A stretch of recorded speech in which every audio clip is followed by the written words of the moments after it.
नमस्कार दोस्तों। सोचना ज़रूरी है के अंतर्गत आज काफ़ी दिनों बाद आप लोगों से मुलाकात हो रही है। लॉकडाउन के रूप में एक ऐसे शब्द से, एक ऐसे सिस्टम से हम लोग परिचित हुए हैं जिसके बारे में हमें कभी कोई पूर्वाभास था ही नहीं। लॉकडाउन के दौरान पूरा देश देश ही क्या बल्कि आज तो हम सभी जानते हैं कि संसार के अधिकतम देश लॉकडाउन की स्थिति से गुजर रहे हैं। हम सभी जानते हैं कि जब कभी कई स्थिति ऐसी आती है जीवन में कि हमें लगता है कि जैसे गाड़ी चला रहे हैं, हमें अचानक समझ में नहीं आता सामने वाला किस दिशा में जाएगा, तो अक्सर बड़े हमारे साथ में जो होते हैं या जो अनुभवी लोग होते हैं वो कहते हैं कि कुछ क्षण ठहर जाएं। ऐसी स्थिति में बनस्पत हम लोग प्रयोग करें, उससे अच्छा ठहर जाएं। हमारी सरकार ने भी जो स्टेप लिया है, निस्संदेह वो एक बहुत बड़ा, एक युगांतकारी स्टेप कहा जा सकता है। लेकिन इसको बहुत ज़्यादा वजन के रूप में लेने की अपेक्षा शायद समय इस तरह का है कि हम इसको समझें कि इस लॉकडाउन की आवश्यकता अगर हुई है सरकार को तो ये तो एक बड़े अलग स्तर का विषय है, लेकिन हमारे लिए इसके क्या महत्व हैं। हमारे लिए बचपन की यादें ताज़ा करने का समय है, हमारे लिए अपने परिवार के साथ समय स्पेंड करने का समय है, हमारे लिए एक बड़ी विशाल सुगर टीम के रूप में कार्य करने का समय है, हमारे लिए बहुत सारी चीज़ें हमें नहीं आती उनको बनाकर पकवान खाने खिलाने का समय है, हमारे लिए रामायण और महाभारत के रूप में जो वापस सीरियल स्टार्ट हुए हैं उनके थ्रू जो मैसेज कम्युनिकेट किए जा रहे हैं उनको समझने का, उनको आत्मसात करने का समय है। तो निश्चित रूप से अगर हम इसको पॉजिटिव वे में लेते हैं तो ये जो समय हमारे जीवन में आया है, ना कभी ऐसा समय आया था और भगवान करे कि आगे कभी ऐसा समय ना आए, लेकिन अब चूंकि हम इस समय को जी रहे हैं तो समय है कि हम इसके प्रत्येक पल को प्रोडक्टिव बनाएं। और प्रोडक्टिव कैसे बना सकते हैं इसके बारे में आज के वीडियो में हम दो चार बातें करेंगे। सबसे पहले मैं बात करूंगा बच्चों से। बच्चे जिन्होंने कभी गर्मियों की छुट्टियों के बारे में सुना था कि बचपन में हम सभी बहुत सारे लोग एक साथ इकट्ठे होते थे, उनको निश्चित रूप से लग रहा होगा कि अब इस समय सभी पीढ़ियां हमारी एक साथ घर में हैं, हमारे पास कोई और कार्य नहीं है, कोई कार्यभार नहीं है। मोबाइल से पहले की जो दुनिया होती थी, जब हमारे पास बहुत सारा समय हुआ करता था, तो चूंकि कोई इस समय ऐसा दायित्व नहीं है इसलिए मोबाइल भी अपेक्षाकृत कम बज रहा है, तो समय है सांप सीढ़ी लूडो आदि खेलने का। लेकिन समय एक और चीज़ का है कि चूंकि स्कूल्स बंद हैं, एजुकेशन इंस्टीट्यूशंस बंद हैं, तो इसका मतलब ये नहीं है कि हमारी पढ़ाई पीछे छूट गई। हमें प्रत्येक स्तर पर खुद को जागरूक रहकर अपने शेड्यूल को कभी भी डाइवर्ट नहीं होने देना है। हमें लगता है कि हमारा 6 घंटे का शेड्यूल है, सीबीएसई के अकॉर्डिंगली हमारा 5 घंटे 50 मिनट का लगभग शेड्यूल रहता है पर डे, तो हम लोग उस शेड्यूल का पालन करें। हम लोग अपने टाइम टेबल को किसी भी स्थिति में डिस्टर्ब ना होने दें, और इसके लिए माता पिता का भी दायित्व है कि अपने बच्चों को शेड्यूल डेवलप करके आगे बढ़ने के लिए प्रेरित करें। और बच्चों, आपसे भी अपेक्षा है कि आप अपने टाइम टेबल के साथ कोई छेड़छाड़ नहीं करेंगे। इसी प्रकार जो युवा वर्ग है उनसे जब बात करते हैं तो अपने लोग हमारे सामने कुछ उदाहरण आते हैं कि ये समय है जब बहुत सारे ऐसे लोग हैं जो ज़रूरतमंद हैं, बहुत सारे ऐसे लोग हैं जो उनको नहीं पता कि ये लॉकडाउन वास्तव में क्या है। उनके लिए तो आज ये है कि जो डे टू डे बेसिस पे अर्निंग करते हैं, जो रोज कमाते रोज खाते हैं, ऐसे लोगों के लिए ये खाद्य संकट का समय है। आर्थिक सुरक्षा को लेकर उनके सामने बड़े प्रश्न उपस्थित हुए हैं। हमारा दायित्व ये है कि यदि हम लोग अपनी अपनी पढ़ाई से अगर फ्री हैं या हमारे को लगता है कि हमारे पास कुछ समय है, तो हम लोग कुछ कंस्ट्रक्टिव वे में कुछ कार्य कर कर कुछ हमारे आसपास के बहुत बड़े स्तर पे नहीं जाना है, क्योंकि हमें सोशल डिस्टेंसिंग का भी पालन करना है, लेकिन हम एटलीस्ट ये काम जरूर कर सकते हैं कि हमारे आसपास 10 घर छोड़ के हमारे घर की छत पे हम खड़े होकर देखें कि हमारे घर से 10 घर इधर, 10 घर पीछे, 10 घर सामने और 10 घर दाएं हाथ की तरफ हमारे जो लोग हैं उनमें कहीं कोई व्यक्ति किसी भी रीजन से डल तो नहीं हो रहा, कहीं कोई किसी वजह से परेशान तो नहीं है। कुछ लोग ऐसे हैं जो परेशानी में हैं, नहीं बता पाते, लेकिन चूंकि हम लोग लगातार साथ रहते हैं, हम आसानी से समझ सकते हैं कि किसकी क्या ज़रूरत है, और बिना उसको बहुत ज़्यादा प्रोपोगंडा किए हम शांति से उस चीज़ की पूर्ति अगर कर सकें, और सबसे बड़ी पूर्ति जो हम कर सकते हैं वो ऊर्जा का संचार। इस समय बहुत सारे लोग कहीं ना कहीं डल हो जाते हैं कि आगे कैसे होगा, क्या संचालित करेंगे, लेकिन युवा वर्ग एक ऐसा वर्ग है जो अपनी ऊर्जा के लिए, अपनी ऊष्मा के लिए जाना जाता है, और आप और हम अपने आसपास पॉजिटिविटी को डेवलप करने के लिए यथासंभव प्रयास करें। पॉजिटिविटी डेवलप कैसे होगी, इसका बड़ा आसान तरीका है कि आप और हम करियर के ऐसे मुकाम पे बैठे हैं जहाँ पे निश्चित रूप से अगर हम सोचने लगते हैं तो बड़े प्रश्न होते हैं, लेकिन बड़े प्रश्न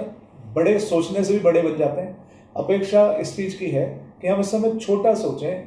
बिल्कुल इतना सा पालन करें कि सरकार ने जो नीतियाँ निर्धारित की है उनका अनुपालन करना है। हम जिस प्रकृति माँ की गोद में हैं, ये कभी भी हमारे को किसी भी हालत में परेशान नहीं होने देगी, ये विश्वास रखना है। और एक और चीज़ जो इस लॉकडाउन के दौरान समझ में आई है कि हमारी आवश्यकता वास्तव में इतनी ज़्यादा है ही नहीं कि हमें परेशान होना पड़े। आप और हम देख रहे हैं कि हमारे पास अगर 23 तारीख को अपने पास में पॉकेट में 5-10 हज़ार रुपये थे, तो शायद सही मायने में आज भी हम लोग वो खर्च नहीं कर पाए हैं। जहाँ तक लाइबिलिटीज़ का सवाल है, तो लाइबिलिटीज़ को लेके लाइबिलिटी हमने कैलकुलेशन करके ली है, और कैलकुलेशन के आधार पर आगे जो व्यापारिक जो संरचना होगी उसमें आपकी और हमारी एंटरप्रेन्योरशिप, जो हमारी उद्यमशीलता है, उसका बड़ा रोल होगा। अतः अपने आसपास सकारात्मक माहौल निर्माण करना हमारा प्रथम दायित्व होना चाहिए। मैं बात करूंगा उद्यमियों से, ऐसे लोगों से जो, मैं स्वयं एक एडवर्टाइजिंग बिजनेस से जुड़ा हुआ व्यक्ति हूं, तो मेरे सामने भी एक प्रश्न है कि आगे किस तरीके से व्यापार संचालित होगा। लेकिन दोस्तों यकीन मानिए कि बहुत सोचा इस बात को, बहुत विचार किया इस बात को कि आखिर कैसे संचालित होगा। लेकिन संचालित होगा और आपसे और हमसे ही संचालित करेंगे, आप और हम। आप और हम, यानी एक कहावत भी है कि व्यक्ति से परिवार, परिवार से समाज और समाज से देश का निर्माण होता है। तो ऐसी स्थिति में एक एक व्यक्ति अगर ये सोच लेगा कि उसको पॉजिटिव रह के अपने आसपास, जैसा पूर्व के भी एपिसोड्स पे मैंने कहा था कि हम लोग अगर 20 लोगों का एक कंफर्टेबल जोन डेवलप कर लें, कि हम आइडेंटिफाई कर लें कि 20 लोगों के साथ हमको व्यावसायिक संबंध तो प्रगाढ़ता के साथ में बनाने हैं, इसके अलावा जो इसके गुणक हो सकते हैं उसमें हम लोग अपने संबंधों को लेकर आगे बढ़ें। हम लोग आइडेंटिफाई करें कि इन लोगों के साथ व्यापार करने में हमें कहीं किसी तरह की आपत्ति नहीं है, उनको हमको सपोर्ट भी करना होगा, वो हमको सपोर्ट करेंगे, क्योंकि परस्पर ये म्यूचुअल एक बॉन्डिंग है।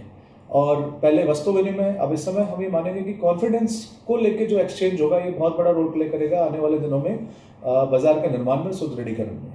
यकीन मानिएगा कि भारत के लिए ये समय वास्तव में विश्व का सिरमौर बनने का समय है, और सिरमौर बनने का दायित्व सिर्फ सरकारों का नहीं होता, सिरमौर बनाने का दायित्व जनता का भी होता है। आप और हम बड़ा एक रोल प्ले कर सकते हैं इस समय। इसलिए सिर्फ पॉजिटिव सोच के अपनी संभावनाओं में दिमाग लगाना है हमको, बनस्पत हम संभावनाओं के विपरीत जाके नेगेटिव सिचुएशंस को अट्रैक्ट करने की कोशिश करें, उससे समाधान नहीं निकलेंगे। इसी प्रकार धार्मिक बातों को लेकर भी कई सोशल मीडिया पे कुछ प्रचार चल रहे हैं कि किस तरीके से मंदिरों की जगह डॉक्टर्स को की वैल्यू ज़्यादा है, या मंदिरों में जो भगवान जिनकी हम पूजा अर्चना करते आए हैं उन्होंने हमारी रक्षा क्यों नहीं की। तो दोस्तों एक बहुत विशेष बात है यहाँ पे कि मैंने जैसा बताया, लॉकडाउन की स्थिति आई इस समय कि सोशल डिस्टेंसिंग का पालन करना है, और सोशल बॉन्डिंग का बहुत बड़ा रोल प्ले करती है हमारी जो धार्मिक संस्थाएं हैं, जो हमारे में सांस्कृतिक, सामाजिक, धार्मिक भावनाओं का जो संचार करती हैं वो संस्थाएं हैं, जहाँ पे हम अपने साधर्मी जनों के साथ मिलते हैं। तो जो मंदिर हैं हमारे, जो हमारे धार्मिक संस्थाएं हैं, उनका जो रोल है कभी भी पीछे नहीं छोड़ सकते हम लोग, ना उनके महत्व को कमतर आंका जा सकता है। धार्मिक संस्थाएं हमें ये विश्वास दिलाती हैं कि कुछ सुपर नेचुरल पावर है, और सुपर नेचुरल पावर है इसी का कारण है कि आज हम अपने घरों पर सुरक्षित हैं। कुछ शासन है, कुछ प्रशासन है जिसके कारण हम लोग अपने घरों पर सुरक्षित हैं, कुछ लोग हैं जिन्होंने जिम्मेदारी ले रखी है। आप यकीन मानिएगा कि ये भारत की जो धार्मिक सांस्कृतिक विरासत है उसी का परिणाम है कि आज हम लोग मानसिक रूप से इतने सुदृढ़ हैं। हम लोग जानते हैं कि इस स्थिति का, इस विपदा को हम लोग न सिर्फ सहन करेंगे बल्कि हम इससे आगे भी आएंगे। तो ये हमारी धार्मिक सांस्कृतिक विरासत है जिसकी वजह से हम इस स्थिति को न सिर्फ इस स्थिति को जीत कर आगे बढ़ेंगे। लेकिन इसके बाद में क्या स्थिति आएगी, एक बड़ा विचारणीय प्रश्न बनता है कि कुछ अनावश्यक खर्चे हैं जब हम अपने सांस्कृतिक धार्मिक आयोजन करते हैं, या हम शादी विवाह आदि के जो कार्य करते हैं, तो अब समय है कि हम ये मान के चलिए कि कुछ राष्ट्र निर्माण पे हमको ज़्यादा और ध्यान देना होगा। तो उसके लिए हमको कुछ जो परंपराएं हैं, रूढ़िवादिता हैं, उनसे आगे आकर अपने खर्चों को थोड़ा सा कम करके, कुछ अनावश्यक खर्चों को कम करके मंदिर की तरफ हम जाते हैं। तो जब हम अपने ईस्ट के सामने सिर झुकाते हैं तो हमें विश्वास होता है कि एक सुपर नेचुरल पावर है जो हमारे समक्ष है, जिनके समक्ष हम सिर झुकाते हैं। तो ये विश्वास है, और ये विश्वास हमारा सदैव बढ़ेगा, आगे बढ़ेगा, क्योंकि हमारा ब्रॉटअप है वो इस तरह का है कि हम कभी इससे अलग हो ही नहीं सकते। जहाँ तक अस्पताल आदि के निर्माण की बात है, यकीन मानिएगा कि भारत सरकार विश्व के अन्य देशों के साथ में सारी स्थिति को एनालाइज करके जो डेवलपमेंट्स के काम कर रही है, ये सिचुएशन विंडफॉल सिचुएशन है, आकस्मिक सिचुएशन है। इस सिचुएशन के लिए ये समय नहीं है कि हम किसी पे दोष आरोपण करें या कहीं कोई हम लोग इस चीज़ को एनालाइज करें कि ये स्थिति ऐसी होती तो ऐसा होता। आज स्थिति सामने है, इससे आगे आना है, और भविष्य में ना हो इसके लिए तैयारी करनी है। तो अपने जो अर्निंग्स हैं, अपने डोनेशन से, उसको हम लोगों को इस हिसाब से जरूर प्लान करना पड़ेगा कि अगर हम लोग मंदिर निर्माण पे 10 रुपये खर्च करते हैं तो कम से कम 6 रुपये 7 रुपये अस्पताल और जो स्वास्थ्य है उनके विकास पे भी,